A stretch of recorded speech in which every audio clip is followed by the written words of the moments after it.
Vinay here, lecturer of exercise science at National Strength and Conditioning Association India, a body transformation and a performance coach. And today's episode of Fitness Engineered Podcast, I have got a guest for you who is super young, super knowledgeable. He has got his master's and bachelor's degree from UK in sports and exercise medicine and is none other than Tejas Kulkarni. So it is my pleasure to have him on the Fitness Engineered podcast. And without wasting a lot of your time, I'll get Tejas in front of you and let him introduce himself for all of his amazing deeds that you have done so far. So Tejas, over to you, my friend. Thank you so much for having me, Vinay. Pleasure to be here. So I'm Tejas Kulkarni. I'm staying in Maharashtra right now, and I am currently doing my PhD in sports science and medicine. And my research area is lumbar spine mechanics in cricket. And as Vinay already introduced, I did my master's and bachelor's from UK in sports science and medicine.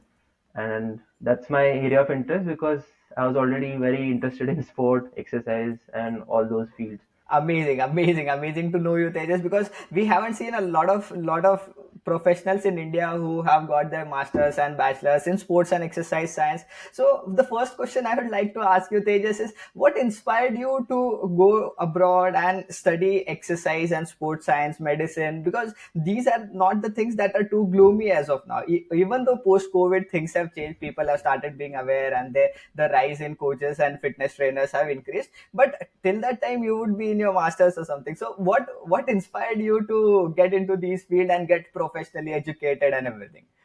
Yeah, so I was already interested in sport. Basically, I'm very passionate about sport, not just one sport, multiple sports. I've been playing sports since early childhood, semi-professionally, Awesome. if you can say that. And I did not want to work traditionally in medicine. I wanted to work partly in medicine, but also focus on sports and exercise, nutrition. Those were my passion. If I had gone into complete medicines like MBBS, I would not be able to focus on exercise, fitness, sport. So wanted to play a small part in rehabilitation medicine, but also focus on exercise and sport. And I'm very passionate about sports research as well. So that's why this field. That's really awesome, Tejas. Nice to know about it. So just before we hit a record, we came to know that you belong to a doctor's family.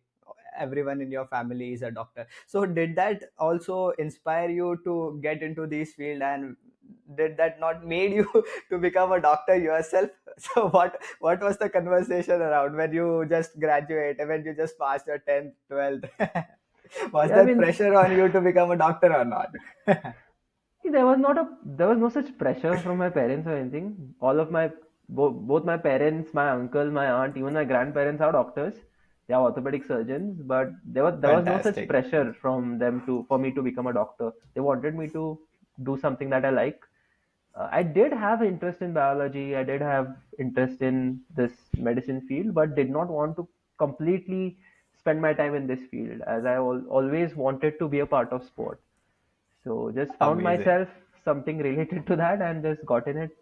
That's about it. No, this is really amazing. This is really amazing because in every Indian kid's life, there comes a time when they have to either choose a sport or they have to either choose studies over it. That happened with me. I was a national level cricketer. I have played state level in basketball as well. So I would have become a really good athlete if I would have chose athletics or sports at that time. But then again, destiny has something planned for each one of us. So I also chose education and became a mechanical engineer. After that, then again got my first certification, and then I never looked back. Today I teach nutritionists, coaches, physiotherapists, and everyone just like you do. That's Okay, so amazing. That's incredible, man. this field is really cool, really open for everyone. Even today there are a lot of things, a lot of gray areas which we could explore, and we could come up with our own new concepts and everything. That is something I really like about this field. Definitely, and could not have said it better. It's open to everyone. Knowledge dominates the field, so it's really fun exploring all kinds of aspects of sports, nutrition, exercise. And the best part is, no matter if you're a physiotherapist, a doctor, an engineer, sports, exercise, nutrition is an expansion of PCMB 11th and 12th. So it's Correct. an expansion of those subjects. So even if you are not really going down the road of traditional sports and exercise nutrition, you will still be able to learn a lot about those subjects, because the base of those subjects are found 11, 12, engineering, medicine. So that's kind of a specialty of this field.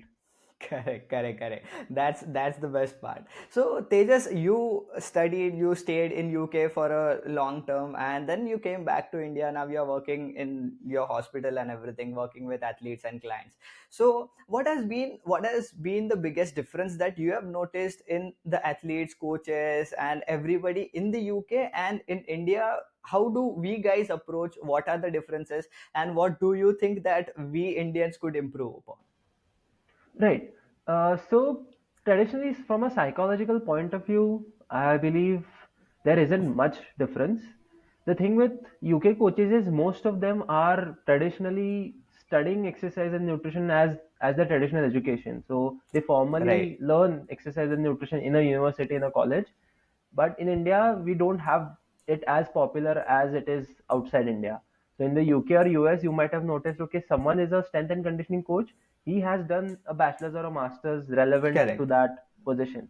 But in India, it's more likely not as prevalent as we would like it to be. But things are changing. People are getting interested in this field. People are passionate about this field. So I think that difference will reduce. Another thing that I have noticed is people in UK kind of follow a certain pattern. They have to go through certain limitations in the way they approach clients, in the way they coach their clients. Whereas in India, it's more open, and I believe that is a good thing. In India, we tend to focus on concepts early from the school, from college, early education. Our teachers tell us, okay, understand the concepts, follow the basics. But in overseas, I think some of that aspect is missed. So I think we as Indians are in that advantageous position to be better coaches, because our understanding of the basics of physics, chemistry, biology, maths is far more, because we really focused on concepts in our early schooling. So I guess from that point of view, we are kind of in a advantageous position. I think this can be biased, but yeah, personally like to believe this, and it is the truth. So Amazing, amazing, amazing to know that even one of our friend, mutual friend Vinay. So his name is also Vinay. So he is in the US getting his masters and everything. I recently had a call with him. He told that we Indians are so smart that for us getting a masters and the bachelor's degree from here in exercise science would be like a very easy job. He told me that Vinay, you are teaching CSCS course. You are a CSCS. Here people complete their masters and they still cannot pass CSCS. So that is the level of learning and everything. Education is something that is very important for us as Indians, but in the US they are more practical oriented. That's what I think.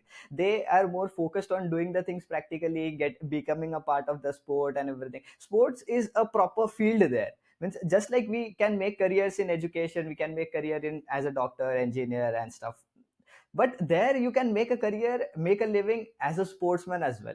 So that is the best part, and that is why all of the mindset, mentality, even the coaching there has developed and shaped themselves according to the industry that actually belongs there. In India still we are upcoming in sports and everything nowadays.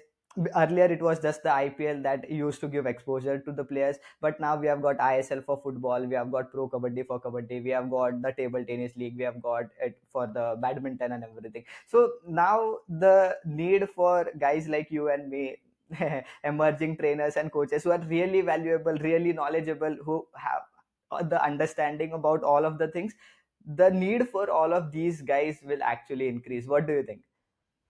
yeah, definitely. So we are generally we have just scratched the surface. We are just scratching the surface with these leagues and different sports. So in if you see overseas, sports science or exercise science is a wide variety of field or a combination of Correct. different fields. So we tend to think of sports and exercise science just from a coaching, from a research point of view.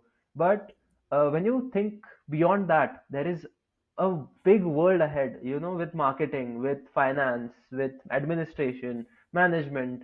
Then there is specifically some kind of nutraceutical research, so Correct. supplements. If you go deep down into combination of biochemist and nutrition, you can, start your own supplement line. Then there Correct. is athleisure. There is a lot to be explored. with ergonomics as well. So ergonomic chairs, who is gonna design that? Biomechanics, people who are Exactly. specialized in biomechanics are gonna design that, right? So it's a whole different ball game altogether. We have just scratched the surface with exercise and nutrition, and once that whole numerous different fields come into play in India, I think it will be a big field. And we are already starting to see that, because with different IPL, different leagues in different sports, you would need these other combination of fields as well that are related to the sport.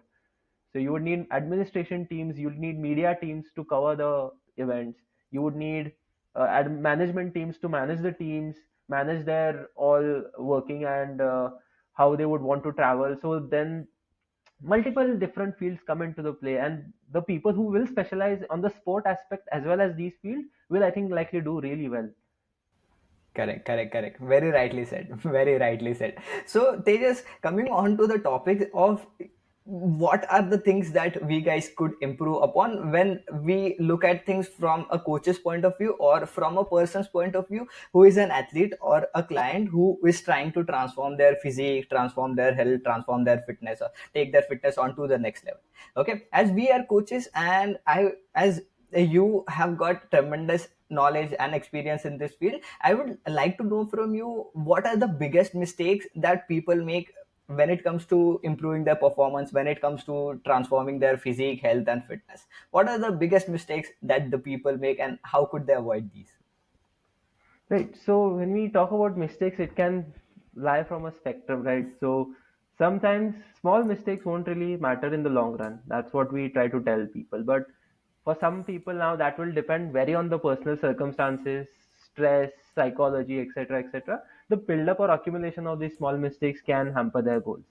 But from a coach's perspective, I think it's important that we communicate.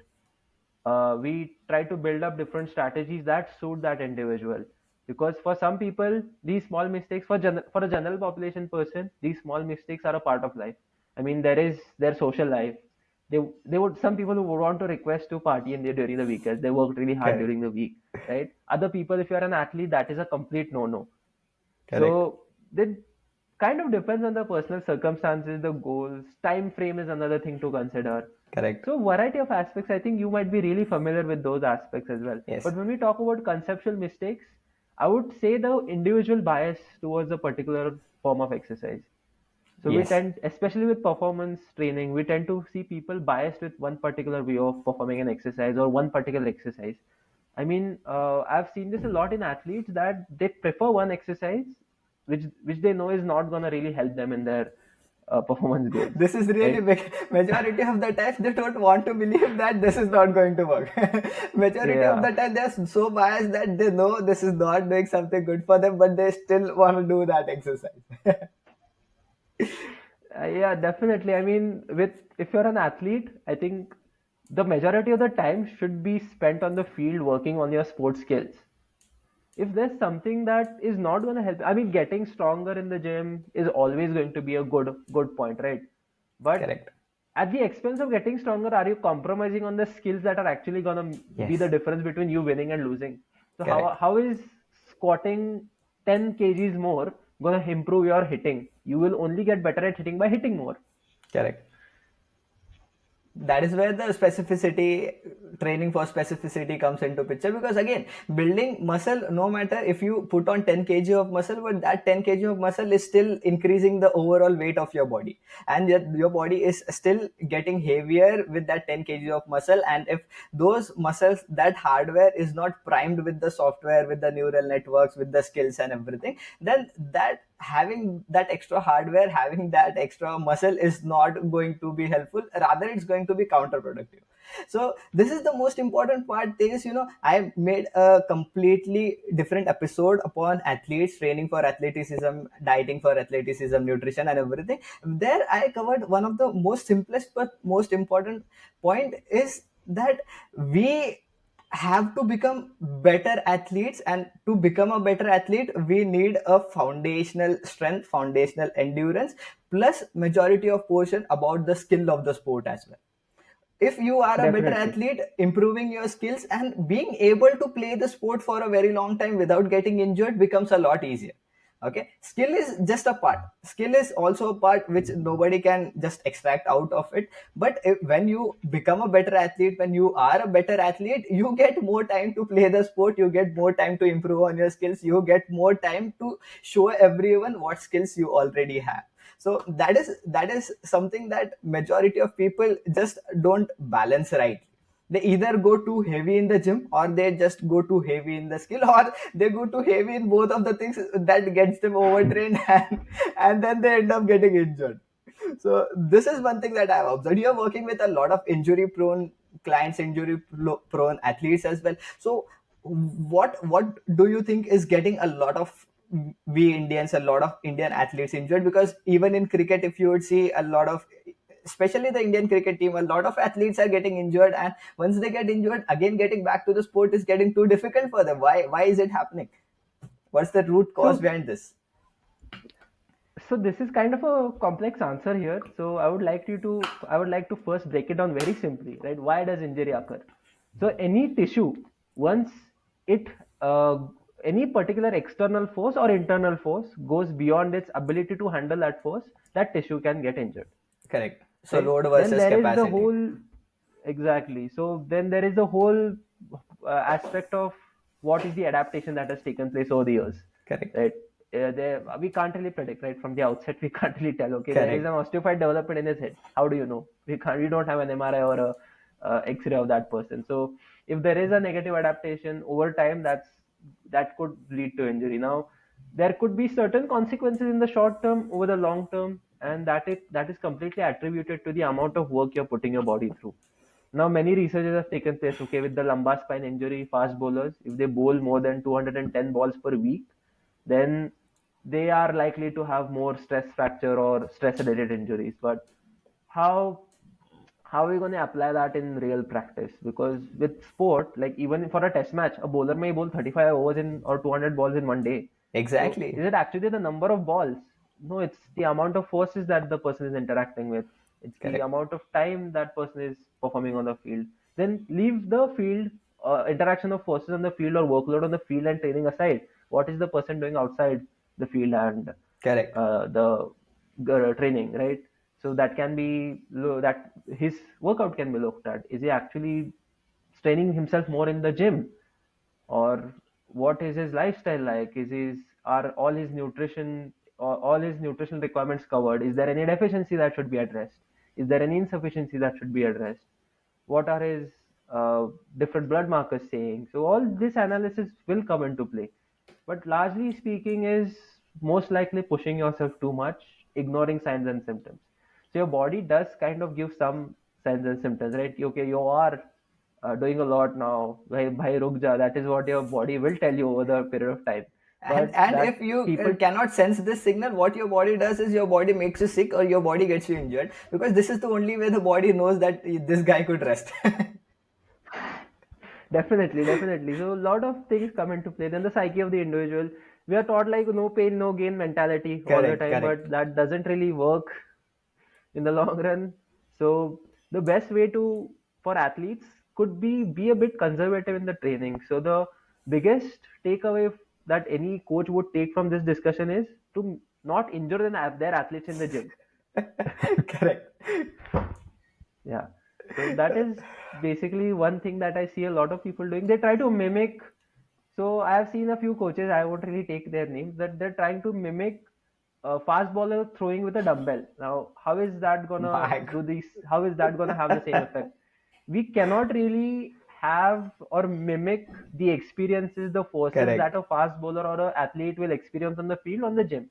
The goal of the gym workout is not to mimic those forces or experiences in the field.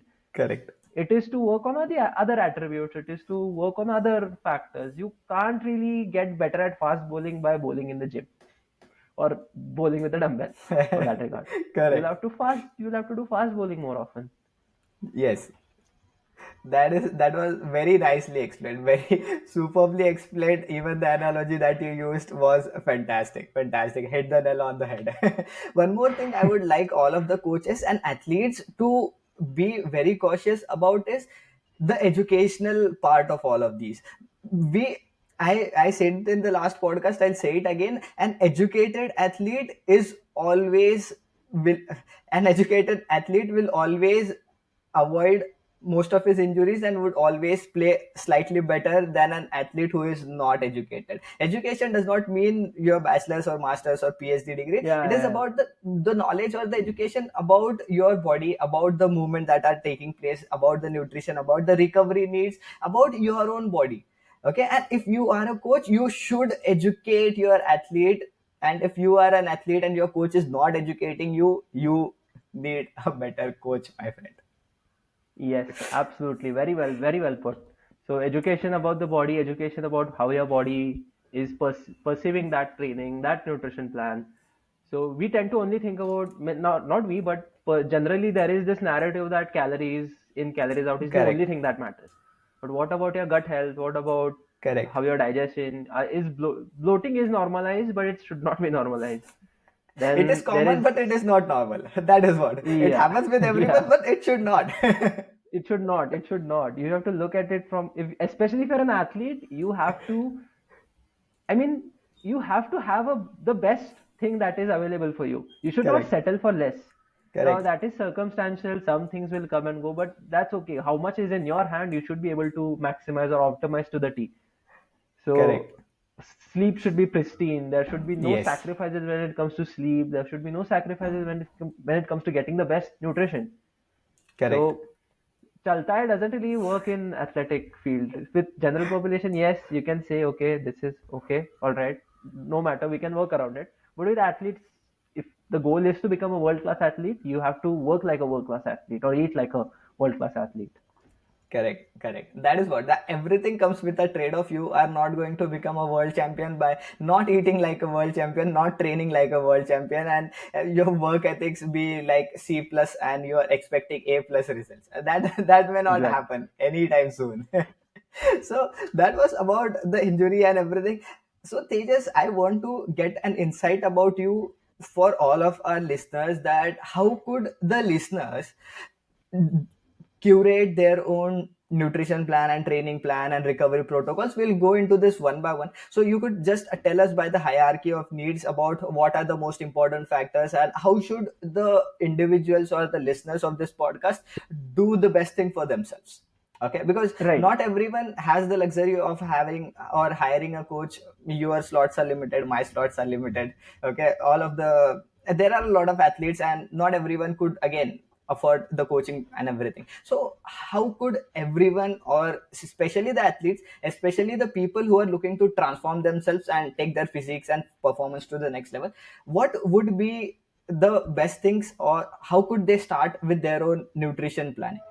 How could they Right. do it by themselves? So I might contradict myself here by saying that from my previous statement that general population there can be some occasional layoffs, but when it comes to my personal strategy or personal point of view, I don't really even allow general population clients to go off straight.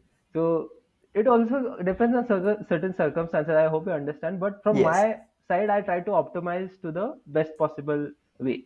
Correct. So with starting, you can start with, if you're okay, you can start with analyzing or getting a routine health checkup done to Correct. understand what your blood markers are saying. So, for example, just a hypothetical example here, maybe your LDL levels are pretty high. So you can incorporate more fiber, you can incorporate more omega-3 fatty acids, you can reduce your saturated fat intake temporarily.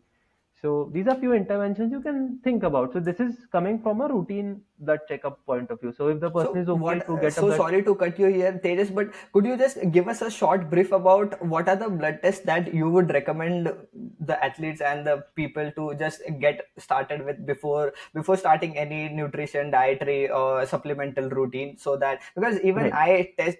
I am looking at blood reports every single day, but I want to know what would you recommend? Yes, so there come generally if the person is okay. So since we are not going to actually do it from a case by case analysis, so general blood package health packages would do. So get a full blood count with lipid profile, blood sugar levels. Then you would go for a thyroid function test, a kidney function test, liver function test. Then you can look at individual mineral and vitamin levels. So vitamin B12 and D3 are the most common ones. Then Correct. if the person is getting injured a lot, if the person is kind of at an age getting pain in different joints, then you can also assess calcium, magnesium levels. So different kind of tests or lie on the spectrum. And if the person is pretty young, does not want to go through tests, does not want to spend time and money on tests, what you can do is use certain apps that help you track what is your current mineral, vitamin, micro and macro mineral, micronutrient intake. So you can put in the what food you eat, like an average of what food you eat, and you can get the results. Okay, maybe your iron level, you're getting this much iron from your food. If Oh, the iron is not sufficient, you can add more iron rich foods or supplement with iron, as simple as that. very nice, very nice. So Which are these apps? Could you just tell me so we could link it in the description below for all of our definitely. listeners? So not a paid not a paid Yeah, promotion yeah. here. Chronometer is a good app that I tend to use. Awesome, awesome, awesome. We'll attach the link in the description below for all of our listeners so they could start using the app right away and assess their own nutrient deficiencies, insufficiencies, or what are their needs basically. Yes. So going ahead, Tejas, we left at basically checking their blood routines, blood reports, and making changes according to the blood report. So what would be the next step? So the next step would be assessing, okay, what is, do you want to lose weight? Do you want to gain weight, gain muscle, etc. Different kinds of goals. Then you can assess your average rough caloric intake. Now I'm not too high on counting calories to the T. Of course, that is not the best way to go about it. Obsessing over numbers isn't always right. So you can just get an estimate. Okay, this is the amount of calories I need. This is the amount of micronutrients I need. Then establish your diet accordingly. You can use the same app or get guidance from a coach, and then so yes, so I was saying assess what is the amount of calories you require, what is the amount of macro and micronutrient requirements. Now you can take help of a coach here just to get like a short consult about what could be your distribution look like, and then work around it on ranges. So you don't have to completely get 100%. Okay, this is the number, exact number I should hit. Don't obsess over numbers too much. Kind of 5 to 10%, 5-10 grams here and there. That is completely fine. So try to hit that on a daily basis. Your body, we tend to think of Monday, Tuesday, Wednesday as our different bodies 24 hours, right? Your body doesn't care. Your body only responds to nutrients. Your body only responds to energy, right? So assess your needs accordingly and work on ranges, work on estimates, and that will do. And unless if there's specific things that could come into the picture, for example, tracking errors. So you could Correct. overestimate or underestimate. So try to note things down. Okay, what did I eat? Where did I go wrong in tracking? What was the thing? So we tend to not track oil. So Correct. many people fail to track oil, salt intake. So they don't really take sodium into consideration. If the person is healthy, very active athlete, they can tend to get by having a very high sodium intake. But if the Correct. person is kind of older, having other comorbidity issues, then you have to assess the sodium intake as well. Correct. So this is how I would say their next step would be, and then Awesome. understanding on a weekly basis how their body is changing, what their weight is, how the weight is reflecting as per the changes made, then adjust accordingly. Awesome, awesome. That was super cool answer. Very easy to implement for everyone. Even this is something that not being too obsessed about the calories specifically. I am a little obsessed about tracking and everything, but not specifically about the calories part because I think there are a lot of variables that comes into picture. And majority of the people who are new to all of these, the learning curve for tracking their calories precisely is a little longer. That is what I think. That there are a lot of people who just go on calorie tracking and think of it as the gold standard and everything, but Yeah, I have delivered results to like hundreds of clients without even a single client tracking their calories so far. But again, calorie tracking is a tool, and I always tell this to all of my coaches, all of my students and everyone, that we as coaches are just the technicians, and all yeah, of these things, calorie tracking, macro tracking, hand portions, the palm portions that we use, or the quantifying, all of the tools are just tools in our toolbox. As a coach, yeah, it is our responsibility to know what would be the right tool for this client, and using the right tool for the right job is what we have to do. We cannot hit the nail on the wall by using a jackhammer, right? yes, But then again, on the other side, we cannot dig a hole on a concrete road by using a nail and a hammer. So that is where all of these different tools comes into picture. All of the tools are important and they have their own pros and cons, but knowing when to use, what to use, is the best part. As a coach, we Of course, should of be course. aware about it, and as a client, don't be too obsessed that calorie tracking is not working for you. Then that is the only way, or you cannot lose weight if you are not able to track calories, or the calories are not going your way, or whatever is the problem.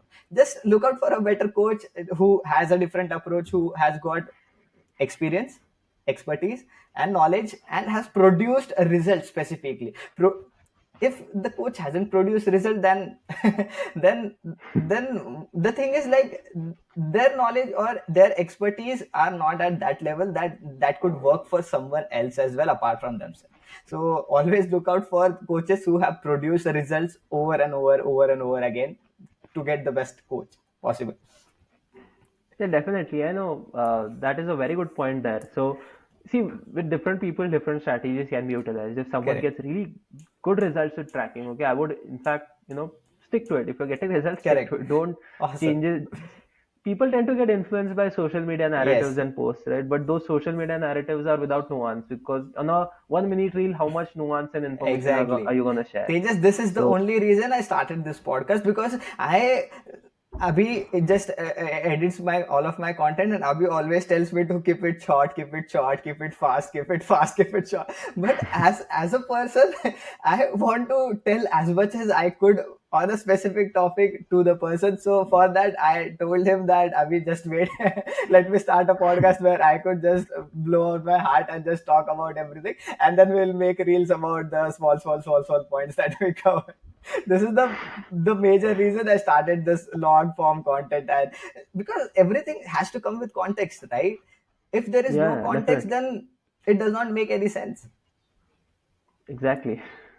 So this was the first example, Tejas. I think you wouldn't have watched the first episode of Fitness Engineered podcast. The video, audio, everything was not this great as it is looking right now. But this was the first example that I gave, that people think that lemon water, warm water, and lemon juice will help them to lose weight. So we all know scientifically it is not possible, but it is possible to lose weight with warm water and lemon juice. Why? Because there is means it goes into our stomach early morning, first thing in the morning. It activates the gastrocolic reflex. Basically the person feels like going to the washroom, and if they are eating a lot Right. of junk food, not eating a lot of fiber, their body will just excrete a lot of the toxins, a lot of the waste ball will get clear and everything. And this could also help them lose half a kg to even 1 kg of weight. And what people start believing is, oh wow, this is working and this is helping me to lose weight. So yes, it could help you to lose weight, but that is not the fat you are actually losing, and this is not something that will happen over and over again for the next 3 months, next 6 months. Okay, so Absolutely. So, these are the things that should come with context. yeah, Most of the time. definitely, definitely. Very well put. So you can use that to your benefit as well. That could motivate the client. Okay, they're drinking lemon water and that is helping them lose weight. Then imagine if you add more or do more changes in your diet, how much weight can you lose? So you Correct. can play to the mindset of the person. That will just motivate them to put in the effort. Awesome, awesome, fantastic, fantastic, Tejas. So that was about the nutrition aspect, overview about the nutrition aspect. What would you guide to all of our listeners about the training part? How should they Right. navigate their trainings, and what are the things that they should be concerned about, and what are the things that they should avoid?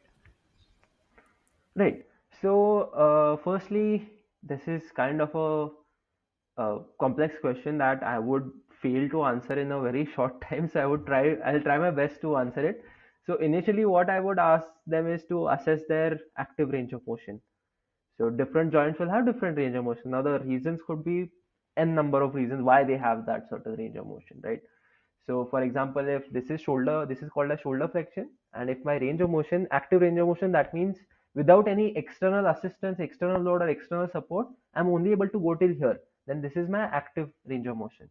So I would like to stick in that active range of motion without actually forcing my body or joints to go into a range of motion that they are not ready to explore. So that is one.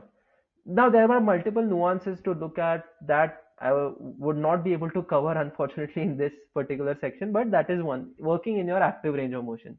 Secondly, understanding how much load you can use.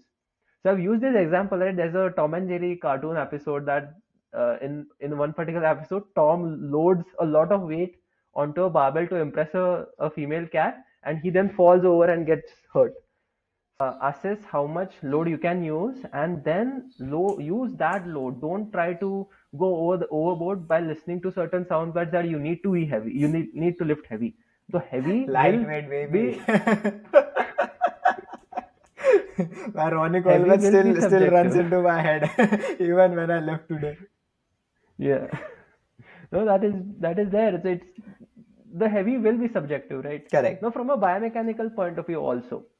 So Correct. if you think about it, 5 kgs is the dumbbell weight, right? So Correct. for me, 5 kgs, right? So imagine this is the lever, this is my bone.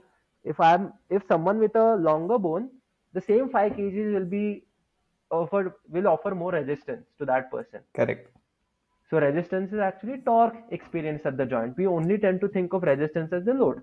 Correct. So because of these differences in resistance, the heaviness of a particular exercise or heaviness of a particular load will be different for each individual. Now Correct. we discussed just one aspect of it, that is the anatomy, that is the limb lengths.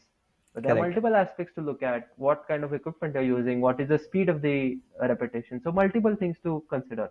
So the idea is to lift according to how much you can lift, not to go overboard. Correct. Only control the weight, don't swing the weight. Try to focus on controlling or maintaining the tempo of a particular weight that you choose, and then of course not uh, change the technique or change the exercise altogether. Only try to maintain proper technique as much as you can to hit the targeted or intended muscle group. Correct. So that is the overview of exercise training. I hope I kept it brief properly. Yes. Really cool. Really cool. So what are the things that people should avoid? So just like you said, that don't go beyond their active range of motions, don't go beyond the load that they could actually lift, and these were the things. But apart from that, are there any specific exercises, any specific movements, or any specific considerations that you would suggest to avoid all of our listeners? Yeah, so specifically talking about one particular example here. So if you're doing a lat pull down to train the lats, Correct. latissimus dorsi muscle, the back muscles, why would you gonna want to train it behind the neck? Majority of the people won't be Correct. able to reach that position. So behind the neck lat pull down is a big no-no from that regard. If you're not an Olympic lifter, not a rock climber in that regard, why would you want to do behind the neck shoulder press? Correct. So if unless you're an Olympic lifter, CrossFitter who wants to get better at Olympic lift, okay, that makes sense. But if you're just looking for general fitness, why would you want to go into an exercise that has the reputation or could be strenuous to your joints, especially for a newbie who does not have enough force handling capacity or possibly not enough range of motion to Correct. work in that exercise.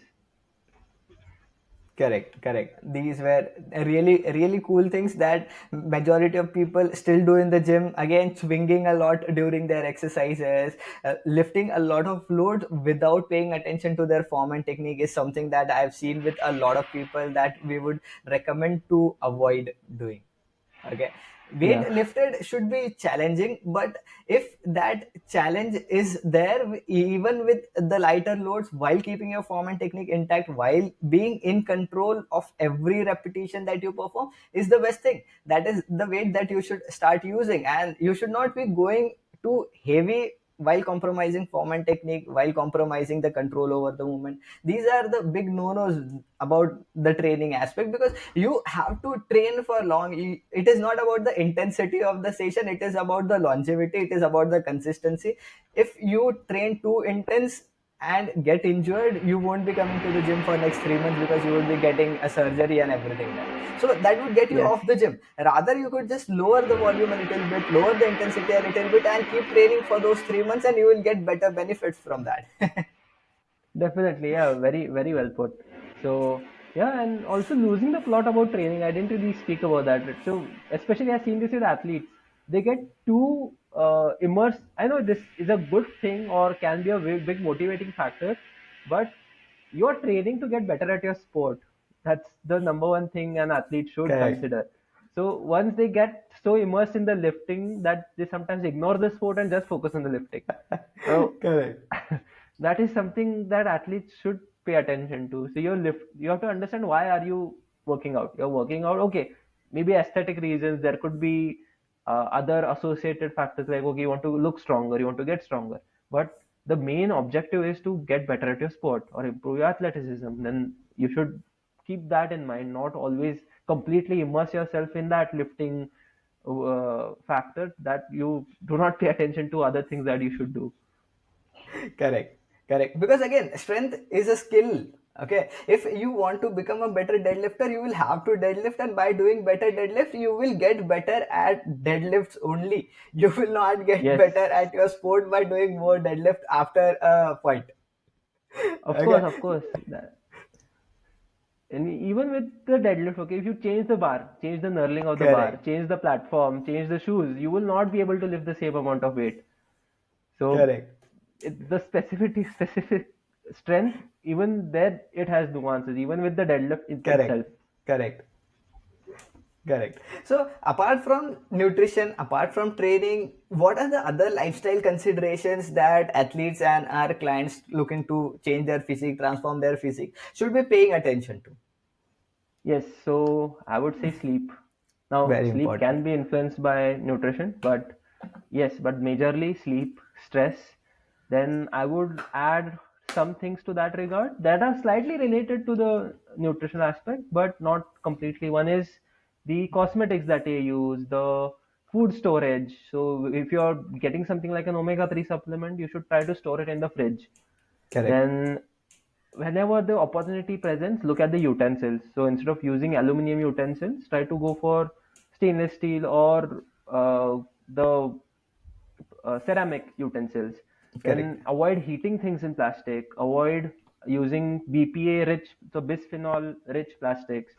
Use glass or steel whenever possible. Then these are some considerations that I do provide. Then if they are athletes, not using the polyester clothing always. If it's the jersey or if it's that's requirement, okay, then that's fine. But whenever training, try to use cotton or dry fit clothing. How much big of an impact are these small things having, Tejas, on the athlete's life or on the people's life overall or their performance and their health? Yeah, so definitely. See, it's not gonna be that you use them and immediately you're gonna have a big impact. Right? It's an Correct. accumulation of. It's a long-term effect. Sometimes, yes, you can say in certain diseases or certain health conditions, these could have a big effect. So, if the person is already, let's take one example. Now there can be multiple examples and variables involved, but let's take an example. A person who is having low testosterone. Correct. So, different chemicals are known as phytoestrogens. Correct. Specifically, BPA, bisphenol A, is attaches or mimics the work of estrogen and can bind to testosterone that can have an effect on testosterone levels. So, on that regard, you should pay extra attention. So, the effect of that could be greater than in a person who is not having low testosterone. But does that mean the person who is having high testosterone should he continue using BPA? No, because even if it's a little effect, it's not going to reflect in a day to or in a week or in a month, but it might reflect in a couple of years.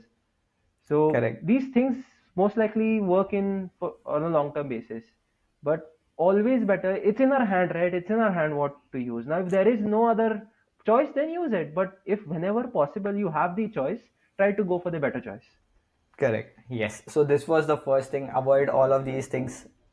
Apart from that, are there anything else? You talked about sleep. You talked about Yeah. testosterone. So is there a link between these two? I have been a big proponent of sleeping. So I want to know what is your take on this? Is testosterone getting affected positively when we sleep more, or how to get better sleep basically? Yeah, so sleep and test hormones have a big, strong correlation. So better sleep, more sleep will definitely likely result in better hormonal responses or better testosterone. So yes, sleep is extremely important. Sleep, stress, we cannot really neglect that. Now stress in our life is inevitable. That could be from multiple sources, but it's how you manage that stress is important, and sleep does play a role in managing that stress as well as your when you talk about from a recovery standpoint, you need sleep not just for your muscles, your connective tissue, but also for your brain. It's kind of a de-stressor, if I can say that. Correct. So yeah, sleep is very important. Now there can be certain strategies that you can improve your sleep. So with athletes, not an issue because genuine physical fatigue will likely result in sleep Correct. unless they're actually compromising and not sleeping and maybe scrolling through social media. That is one. Now, in general population, physical fatigue could take a back step because of other responsibilities. So, what they can do now, these are again strategies. How much of a role, how much of an extent, I can't really quantify. But research has shown that these strategies could be effective. So, one of them is loading on your carbohydrates at night. Correct. So, if you eat a lot of carbohydrates at night, that will increase your serotonin and Serotonin will melatonin get uptake. converted to melatonin, melatonin Yeah, so to sleep. tyrosine uptake will increase. That will get converted into serotonin and melatonin. So And is it then, also tyrosine, tryptophan? Tryptophan also could easily get converted to serotonin and serotonin yeah. melatonin pathway like Yes, that. yes, So yes. carbs and protein at night is like good, good to Yeah, get a high definitely. quality sleep. Yeah. So tryptophan and tyrosine, sorry, I should have mentioned both. So tryptophan is more, tryptophan uptake increases more. Then, then we can think about okay, not having screen exposure just before bedtime. So trying to avoid at least some screen exposure sometime before bedtime. So that is one. Then other strategies, there could be multiple that way. I'm not really recollecting all Alcohol, of them, but alcohol. The yeah, biggest thing that messes up the entire circadian rhythm over the weekend, and the entire week the people are just trying to set their circadian rhythm back, and then again the yeah, weekend comes and then everything again gets disturbed. yeah. How big of an impact does alcohol have on our overall health stages? I would like to know this. Yes. So I don't want to make it dramatic by But if taking it all is this just dramatic, if it yeah. is dramatic, you should. Right. So, see now, your alcohol will basically the ethanol will get metabolized through the alcohol dehydrogenase pathway. So that will affect many availability of many nutrients. So specifically, let's say retinol, that vitamin Vitamin A, A, correct. yeah, so that will get affected. Then you can reduce some stores of glutamine, then availability of magnesium, then further on it can affect your liver. That's for given that your liver enzymes will get affected. Then temporarily your NADH to NAD plus ratio, that is the nicotinamide adenine dinucleotide, a component of the electron transport chain Krebs cycle. So they will get affected, and that change in ratio will promote acetyl CoA buildup, and that will give rise to rate of fatty acid synthesis, or fatty acid buildup will take place. So your oxidation rates will go down in that particular period. So So that is basically, why fat we storage will increase, fat burning will yes go down. In decrease simple yes terms. in simple terms Yes. yes. Oh, I apologize for using different terminology. No, Yes, it's okay. You are an exercise scientist. You are going to be a PhD. This is gonna be your language. I can completely understand that. thank you for that. Yes. Yes, So, so yeah, we were around. look, It is definitely damaging some of the other tissues or the processes. Yes, you. So sorry to cut you. Please continue. no, so Please continue basically to educate alcohol all of does our clients, all of our listeners that how is the alcohol playing with their health. Please tell everyone. yeah. So because of that metabolizing effect of alcohol, ethanol, we tend to have a lot of acetaldehyde buildup, which is after a, I wouldn't say after a point, it is basically toxic for your body. Now there will be suggestions. Okay, dose response relationship. The dose makes the poison, but Correct. if it's shown to be bad for you, why do you want to even experience it at low doses? Then Exactly. now this can get a bit controversial. People will come at me, okay, why, how, one small drink, okay, tera kya jata hai? I've got these conversations, okay, acetaldehyde. How do we know if you are an individual? What is happening inside the body? We can't really quantify. So if there is Correct. any risk factor, and alcohol is a risk factor, so Correct. why do you want to taste the risk? There is no डर के आगे जीत है in this situation. Or Correct. risk hai to ishq hai in this situation. So then it also affects your cognitive function. Very Now important this point. is very dramatic because people are going to say one drink is not going to affect you, but okay, the same debate comes into the picture. And then blood pressure, risk of CVD, all likely goes up with some drinks of alcohol. And then people will okay, the wine type of alcohol, the wine, the resveratrol, that Correct. is anti-aging, Correct. not really significantly shown. Okay, you will just get one day. Most of the studies could be biased. Have you even explored the whole literature on resveratrol from wine? How much resveratrol can you get from one glass of Correct. wine? Will that vary with each wine or type of wine? So, a lot to be said about that, but I don't want to make this dramatic. Like, one alcohol is not one. People will say, "Arey, one glass." He's saying that one glass is gonna do all this. It's gonna kill us. No, it's just that we mitigate risks and you want to optimize health. You have to cut down on alcohol. Correct. Correct. And also, it is not just about drinking that alcohol. What also happens with alcohol is we eat a lot of fried foods along with it. What also Yeah, happens with alcohol is it makes it very difficult for us to control the other food portions that we are gonna eat along with the alcohol. That is the biggest problem. Okay. Apart from that, yeah, alcohol is like something that people take it on their egos that, oh, this guy is drinking more than me, I should drink more than him. Or if we are sitting for a party, we should finish the entire bottle, or we should drink multiple of it. Okay, these are the things that are causing problem. After drinking the alcohol, it would be very difficult to fall asleep. I haven't heard this from anyone who has drank alcohol and wake up very energetic and very, very, what you could say, enthusiastic the next morning.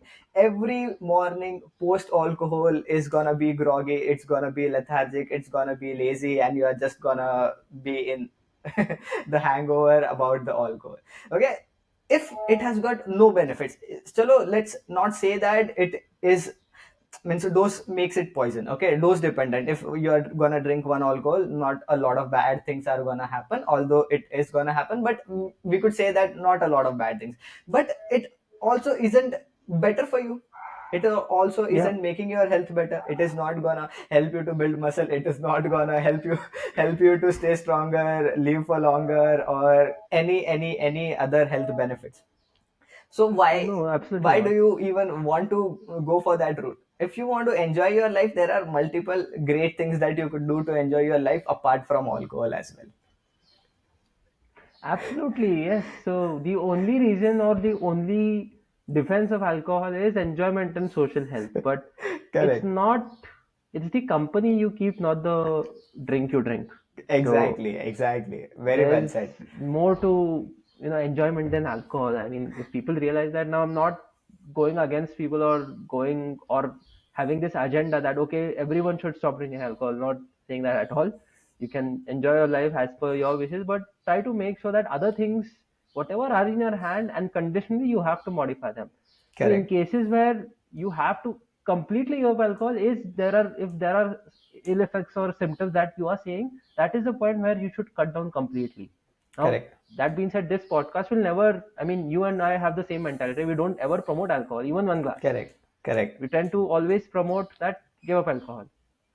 But yeah, at the end of the day, you have to understand, okay, dose response relationship, yes, exists, but how are you even going to stop at one glass? Or as you mentioned also, that the other associate snacks, food items that go along with alcohol, so that is also going to be a hindrance to your health.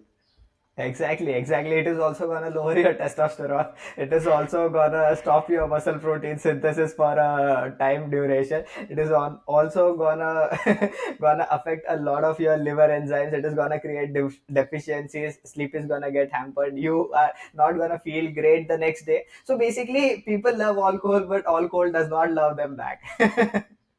Yes or Definitely, yes. no? Yes. Awesome, awesome. That was a good conclusion about the alcohol topic, I think. So, going on to the next question, Tejas, we have a lot of this coming up these days. Every day, I answer at least 5 questions about this. Every day, every client of mine is too interested into this topic, and this is about the supplements. What are the Right. supplements that work, what are the dosages that work, and basically I want to know what are your favorite supplements and what are the supplements that you would recommend for someone trying to change their physiques and their performance. Right. So the basic goal of supplement is to complete your nutrition or be complete your nutritional requirement or make the diet nutritionally adequate.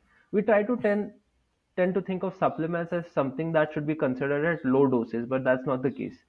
So even if you have noticed that if a person has a deficiency, he gets a high dose of supplement. So for example, vitamin D deficiency, the deficiency is very prevalent, and an individual has a vitamin D deficiency, then high doses of vitamin D supplement is given to that person. Correct. So when it comes to supplementation, always assess what your requirements or how much requirements are you completing via food, and then go for individual vitamin mineral supplements. Correct. Largely speaking, I'm not a big proponent of multivitamins. I believe that some of the mineral interactions, nutrient interactions will lower the absorption of that each, and the effect that each of those minerals and vitamins will have on the physiological functions.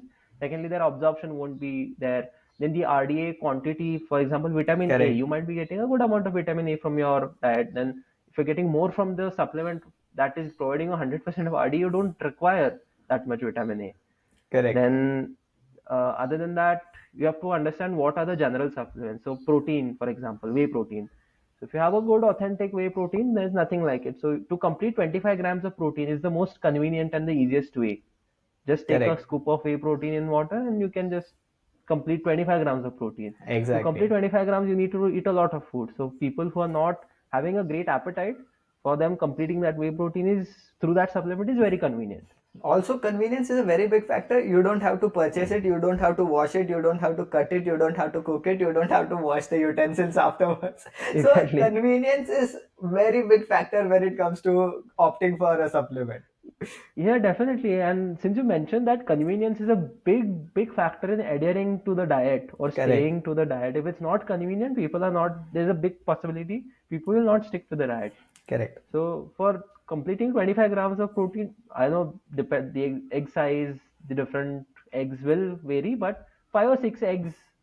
Now, a person will say, okay, I can't eat 5 or 6 eggs. How will I complete that? So, quick shot of whey protein, you complete 25 grams. Correct. Of course, we cannot really directly compare because the egg will have different vitamin Correct. minerals also, but just from a protein perspective, it's the most convenient. Yes. And then we speaking about deficiencies, B12, B3 are the most common ones. Correct. Then if you have someone has an iron deficiency, they can opt for an iron supplement. Just that you have to make sure, okay, the iron is, what type of iron is it? Is it oxide? Is it bisglycinate? I usually prefer bisglycinate because doesn't it have the same effect or the gassy or digestive possible digestive issues that could reflect from an oxide supplement. I would prefer the bisglycinate supplement. So That is should be this taken with on an empty every stomach. every oxide supplement? Means because I have seen multiple forms of magnesium Yeah. as well. Yes. So Yes. everywhere you would recommend a biglycinate over an oxide or With iron citrate. and magnesium, yes.